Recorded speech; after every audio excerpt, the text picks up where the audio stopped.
All right, we're back with the latest episode of The Athlete Connection. Have a very special guest, distinguished guest, Dr. Matthew Fujita on the line. Say what's up, Matt. What's going on, everybody? How you guys doing?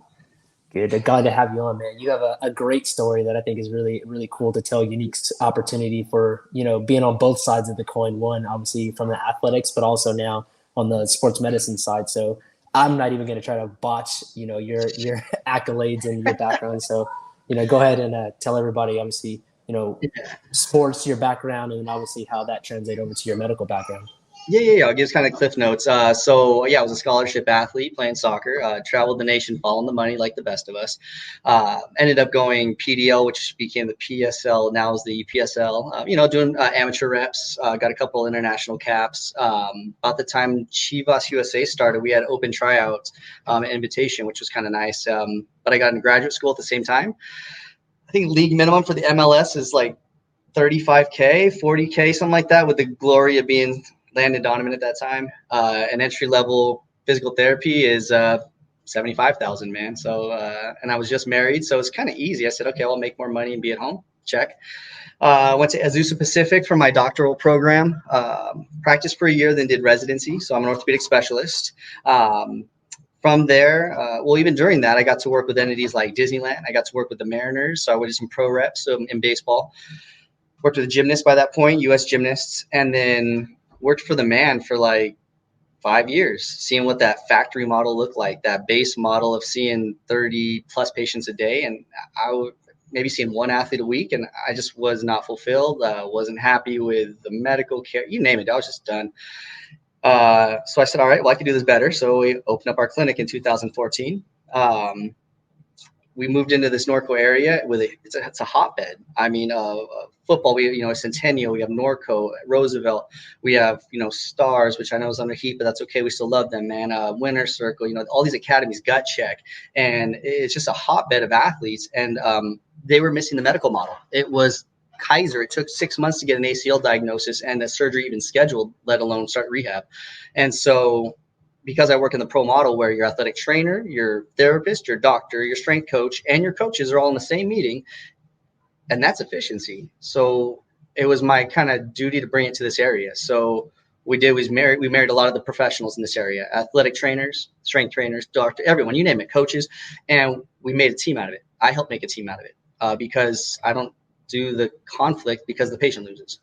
And so since 2014, I'm able to see pro athletes out of here, rec athletes, college athletes, NFL. I have an NBA guy right in front of me here getting worked on, WNBA, MLB, La Liga, you name it. It's pretty fun. And I don't have to be under a pro model of millions of dollars. That's going to tell me how to do my job. I have athletes that earnestly are looking for me and my skill set, and, they like being here, and I like being here. So it's been kind of fun ride, man. And we're hopefully going to be opening our second location sometime soon to maintain our level of quality. But yeah, that's about it, man. That's Cliff Notes. Hopefully I did you justice. That's about it. I mean, you left me a lot to unpack. So start off from that sports side of things. So obviously went to school, St. Louis. Like, what was that like as a youth athlete? How did you get to that point to where you were being recruited? Were you not recruited? What was that experience like for you, and kind of what led you to St. Louis? Yeah, so we had a high-level team. At that time, Premier was the highest. They didn't have academies or DA or any of that ECNL. And so we were playing Dallas Cup, Surf Cup, winning everything. I was on Arsenal with PJ Brown, who now runs Arsenal, so it's kind of cool. And, we do those big coaching tournaments. Your parents are on this side, and you got 50 coaches watching your every tackle, every ball you play, your decision-making. And we all ended up with rides, actually, from that team. And so it was kind of cool. So they recruited me out there, did 1 year there. Missouri's super different than Southern California. So I ran back home, came back to Fullerton, finished at Cal State San Bernardino. And then from there, that's it. That's when school had to pick up. That's when I had to figure out GPA trumped soccer time. And that was like my first grown-up decision too. But that's why I wanted to have you on, because I obviously I know your story, but for our listeners and even their parents, like, you have those kids that are, trying to figure out how to get recruited, or maybe they did get recruited and they don't know what to expect. But the previous podcast episodes we've had, kind of diving into that. But like for you, you got that scholarship, you went to Missouri. Like, what happened to lead you to kind of leave and figure out, like, I thought this was for me, but now it wasn't for me? Of course the times have changed too. It was more monetary. I mean, I still ball, so I love soccer. Obviously, it was definitely just life decision. But I like your point that you're bringing up. So again, my other business is working with Silver Lakes and entities, Arsenal, doing medical coverage, and also seeing all those athletes in here, from legends, from Arsenal, and all of them diving after doing these coaches showcases after those scholarships, man, and performing, with hundreds of coaches out there. And at the end of the day, I try to remind my kids, because they get a lot of pressure on that back end, coaches from, having to have a scholarship offered, and you put in so much time and money that's not a D1, it's a D2 offering you, and being offended by that. And at the end of the day, I try to use soccer as a vehicle. Yeah, I love it, but ultimately, if someone's going to pay me to play somewhere and I get an education, that's more how I used it. I didn't burn out of the sport because people were pushing me too hard. I wasn't doing the player pass and playing for 3 teams in a weekend, because even in my clinic, I have to have more parent conferences right now than kid conferences, because again, psych is a big part of what we do. And I start kind of reading that kid, and they're burning out in their freshman year of soccer, and their parent was overbearing during that evaluation. So I got to kind of step aside and go, hey, like, do you like playing? Where are we at? And by the time they get those rides, they're burned out. And just like, you played at UCR, man, you get to college, they don't back down on you. They're going to volume up. And if you're burned out, I don't know how to better preach life balance, recovery, rest, cross training, other sports in your downtime. Like, it doesn't have to be a job. In fact, my kids, I have 3 boys. My oldest plays fly 2 soccer. He's there on purpose. He's very talented, but I had him start and qualify out of AYSO. I had him qualify out of a Flight 3 team. Like, he had to kind of earn it. And by the time he gets to high school, we'll talk about ECNL. He's about right there. It's more of an organic development instead of a push development. And that's a big thing I'm just seeing lately. So, I mean, I know I covered a couple of topics maybe, but. No, that's great, because like I said, you're in the minority of having to, or have walk that journey, number one. And then now you're on the medical side of it, like you mentioned, where you bring in like the SOC eval. And obviously, we both know the physical impacts positively or negatively that can play. Mm-hmm. But then being as a parent as well, like talking to other parents, or even, implementing some of those things that are important within your kids. Like, I think those are all things that, again, if you don't know, like, those are all things that you should start putting on your radar. Like, hey, where's my kid at with these things? Or where am I at as a parent with these things, as I'm, starting to guide my kid through this next journey in life. It's tough. The cool part is and I noticed this from other pros, other people who got through college on scholarship, because we have a more realistic view of that process. I noticed their kids tend to be more balanced. It's the parents that haven't been there, and God bless them. It's not their fault, and they have the highest regards for their child, but they don't know those reps, and so they end up pushing in areas that don't need to be pushed at certain times. And so again, I have more of those talks. It's not I'm trying to alienate them or even judge them and make them an enemy. It's literally to kind of just educate them on what we're talking about right now. It's, trust the process, and if your kid's good, they'll get seen. If they get exposed, here's how you get exposed. You don't have to transfer schools and club teams. As long as you're playing with some eyes watching you against the top, you'll be okay. So but it's interesting to see. Yeah, it's all about the perspective, right? Like, building that perspective and figuring out, what's ideal for my situation, or how can I apply that to my situation. So that's awesome. So, bringing in the medical aspect of things, like you touched on, you work with a lot of programs, a lot of athletes, a lot of kids. Like, how important is that to, your decision getting into school, or, being eligible, or staying healthy, like all those things? Like, how is that, where's that overlap come into play? Oh, that's an amazing question. So that leads me back to when I get a referral.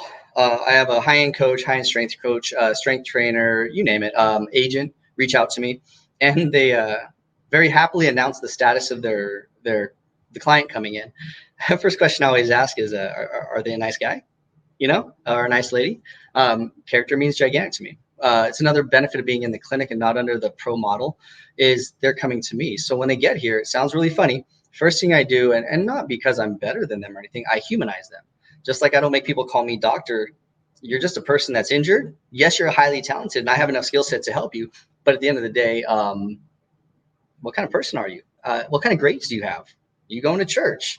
How are you tithing your money? How do you tithe $40 million? I'll ask my NFL players that. I don't care. Because I don't mind being confrontational in a constructive way. But no, the grades is gigantic. Knowing your playbook is gigantic. Doing the recovery reps, it's gigantic. Like, I'm more curious on what their downtime looks like, tell you the truth. I think that's the way to summate it. No, you're spot on, because again, if you're looking at that parallel, like that's the same way that they're probably going to be recruited, or that Yeah. might be, those questions that those coaches or administrators are looking at to determine, Yeah. if they're going to get any money, how much money they're going to, invest in these kids. So that's key. Mm-hmm.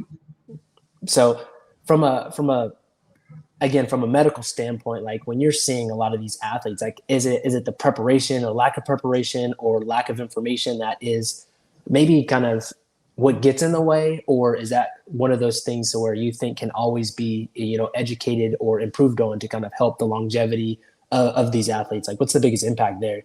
It's information. These kids prepare to the nth degree. They have, privates. They have a strength coach, speed coach. They've got their team activities. They got tournaments. These kids are over prepared, actually.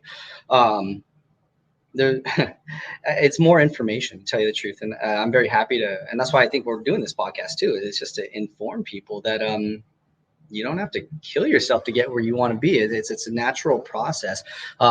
There's some of that faith. Yeah, I'm a man of faith. There's a bit of faith of your journey that you can trust. I know it's hard, and we want to be selfish and egotistical and self-driven, and that's all good stuff. But at the end of the day, like, you just got to understand where you're at and where you need to get to, how to get there, who can help you do that. And then again, more or less, it's about attitude. It's about motivation. I ask my kid every day, hey, do you still love playing soccer? That's all that matters to me. If he any given day says he doesn't like playing, as talented as he is, I'm not going to make him play it. So it takes humility and discipline on the patient, on the parents' parts, but it's information. Yeah, you're spot on. Like, my son plays baseball, and everyone asks me like, "Oh, you're gonna get him playing soccer?" Like, no, he just wants to play baseball. So Yeah. I'm not gonna push him into that. That's dope. So when you're obviously working with these athletes, obviously you're most of the time it's in the rehab capacity, right? But like, how important, and talk a little bit about like the preparation on how to kind of stay ahead of the curve. So you're not. It's more like the injury prevention kind of thing, like how important Yeah. is that, or what are some of the things that you're working with these athletes or kind of instilling within these programs? Yeah, the best model I have right now are my pro football players. They're actually the nerdiest. Um, every off season, and even sometimes funny if they're in town or on bye weeks, they pop in, and the entire time they're here, they're doing, of course, some level of football training. They have their local companies. Like one of my guys does ballet when he's here to work on his footwork, his balance, his core work. And then we're pretty much recovering from injuries, right? Let's get those nipped in the bud. And then usually my athletes come as early as high school that are even in my pro levels right now. So I know their body to the nth degree of their mechanics. So usually what we're doing is, and that's what I do here in the clinic, it makes me kind of super nerdy, is we pull apart every single mechanical error there can be. If they have pathology, we tie that back in. And that's what we work on the off season. We work on their mechanical errors. We work on prevention. So yeah, ACL, hamstring, Achilles prevention. Those are gigantic for my NFL players. Knock on wood. I don't see them pulling up on the weekends with hamstring, Achilles, or ACL problems, because again, it's coordination patterns. It's education. I'm not beating the snot out of them in here. We're balancing it. This is their off season. And actually what I do is I'll train them kind of like a soccer player sometimes, tell you the truth. And that's the fun part of working with multi-sports. I appreciate I treat some of my soccer players like football players. They treat football players, they teach them how to break down, change direction way better than soccer does. And you got 8 kids popping ACLs every freaking week. So the preparation is up to the individual athlete and the parent. I have a lot of nerdy parents. But my pros are probably the best model that get in and just get it done. We're about to partner with BAM. They do a lot of preventative stuff, which is like the movement analysis cameras, motion sensors. They're actually be moving in-house. And I love it because I can't hit the preventative trail as well. I only get them after they get injured. And that makes me feel bad. So this other company is going to come in and start doing more assessments on our athletes to qualify them if they're high, moderate risk for injuries. And then we're going to run the show. So it's going to be a cool asset for both companies. That's awesome. And again, I said it again, and I'm going to say it again, but I think that's why I'm excited to have you on, because a lot of people don't understand, like, there's a lot of preventative things that you should be doing, that you could be doing, versus, reactionary care. And I think that'll not only help the longevity of these athletes, but also just make their experience overall just better or improved, whether they're, making it to their college or whether they obviously do make it to the pro level. So that's awesome. What do you recommend some of these people do? Like, if they have no idea even about the type of advice, care, medicine that you offer? Like, what's your recommendation to kind of help lean them in that right direction?